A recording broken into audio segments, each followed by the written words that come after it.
Type of cell, जो sales होता है बेसिकली वो दो टाइप का होता है। एक तो हो गया तुम्हारा प्रोकैरियोटिक, दूसरा होता है यूकैरियोटिक। तो चलो सबसे पहले देखते हैं प्रोकैरियोटिक को। तो नाम में छुपा क्या है, प्रो दैट मींस बिफोर, और karyotic that means cell, that means ऐसा सेल जिसके अंदर क्या होगा, न्यूक्लियस प्रेजेंट नहीं होगा। देखो ये बेसिकली कहाँ मिलता है, हमें बैक्टीरिया में मिलता है और कहाँ, ब्लू ग्रीन एल्गी में मिलता है, बिलोंग द प्रोकैरियोटिक। उसके बाद देखते हैं यूकैरियोटिक। यू का मीनिंग्स होता है ट्रू और कैरियोटिक का मीनिंग्स क्या होता है, न्यूक्लियस, दैट मींस ऐसा सेल जिसके अंदर क्या होगा, हमें true nucleus that means nucleus present होगा, ठीक है। और क्या होगा, cover the nucleus membrane, nucleus present होगा, उसके साथ क्या होगा, उसका मेम्ब्रेन भी प्रेजेंट होगा, उसका हम क्या बोलते हैं, यूकैरियोटिक। दैट मींस इसके अंदर डिफरेंस यही है, जो प्रोकैरियोट होगा उसके अंदर न्यूक्लियस प्रेजेंट नहीं होगा, ठीक है। जो यूकैरियोटिक सेल्स होगा वो क्या होगा, हमारा बेसिकली सेल्स, उसमें मल्टी सेल्स भी प्रेजेंट होगा और न्यूक्लियस भी प्रेजेंट होगा। देखो जो हम लोग है, जो लिविंग बीइंग है, वो कौन सा सेल में आता है, वो यूकैरियोटिक में आता है, ठीक है। उसमें बेसिकली क्या होता है, बहुत सारे सेल से बना होता है, ठीक है। उसके बाद देखो एनिमल जो हो गया तुम्हारा, प्लांट्स हो गया, फंगी हो गया,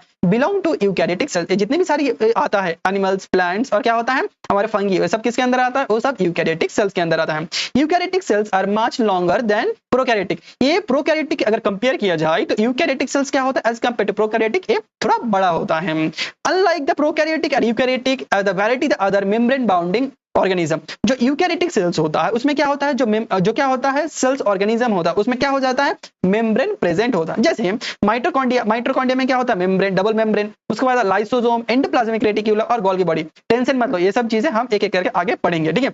उसके बाद हम देखेंगे, ये बहुत बार पूछा जाता है, ठीक है, 3 नंबर क्वेश्चन में, कि डिफरेंस बिटवीन प्रोकैरियोटिक और यूकैरियोटिक। तो चलो इसे भी एक बार हम देख लेते हैं। देखो जो प्रोकैरियोटिक होता है उसका सेल्स क्या होता है, साइज क्या होता है, थोड़ा छोटा होता है, दैट मींस 1 से 10 माइक्रोन के बीच में होता है। जो यूकैरियोटिक सेल्स होता है उसका साइज थोड़ा सा बड़ा होता है, कितना, 10 से 100 माइक्रोन के बीच में होता है, माइक्रोमीटर। उसके बाद आता है न्यूक्लियस। जो न्यूक्लियस होता है इसमें प्रेजेंट नहीं होता है, लेकिन जो यूकैरियोटिक सेल्स होता है उसमें न्यूक्लियस प्रेजेंट होता है, true nuclear plus nuclear membrane भी प्रेजेंट होता है। उसके बाद ऑर्गेनिज्म जैसे माइटोकॉन्ड्रिया हो गया, एंडोप्लाज्मिक रेटिक्यूलम हो गया, गोल्गी बॉडीज हो गया, ये इसमें प्रेजेंट नहीं होता है, लेकिन इसमें प्रेजेंट होता है, जैसे माइटोकॉन्ड्रिया मैंने बोला, एंडोप्लाज्मिक रेटिक्यूलम और गोल्गी बॉडीज। उसके बाद राइबोसोम। जो राइबोसोम बेसिकली क्या करता है, प्रोटीन का सिंथेसिस करता है। जो इसके अंदर जो सब यूनिट होता है वो क्या होता है, 70s राइबोसोम होता है, इसमें 80s राइबोसोम। ये कंपटीशन एग्जाम में पूछा जाता है कि प्रोकैरियोटिक में कितना होता है, यूकैरियोटिक में कितना होता है, तो याद रखना। उसके बाद सेल डिवीजन। जो सेल डिवीजन होता है उसको मतलब बाइनरी फ्यूजन बोलते हैं, और जो यूकैरियोटिक में सेल डिवीजन होता है उसे हम क्या बोलते हैं, माइटोसिस और मियोसिस बोल सकते हैं। उसके बाद क्रोमोसोम, इसमें सिंगल क्रोमोसोम प्रेजेंट होता है। उसके बाद मल्टीपल क्रोमोसोम प्रेजेंट होता है, और ये सर्कुलर में प्रेजेंट होता है और ये लीनियर में प्रेजेंट होता है। उसके बाद आता है एनर्जी स्टेट। एनर्जी कौन बनाता है, प्लाज्मा जो मेम्ब्रेन होता है वो क्या करता है, इसमें एनर्जी का प्रोडक्शन करता है। लेकिन यहाँ पे अगर देखें, अगर इसमें यूकैरियोटिक सेल में देखें तो यूकैरियोटिक सेल में बेसिकली क्या होता है, जो माइटोकॉन्ड्रिया होता है वो क्या करता है, जो हमारा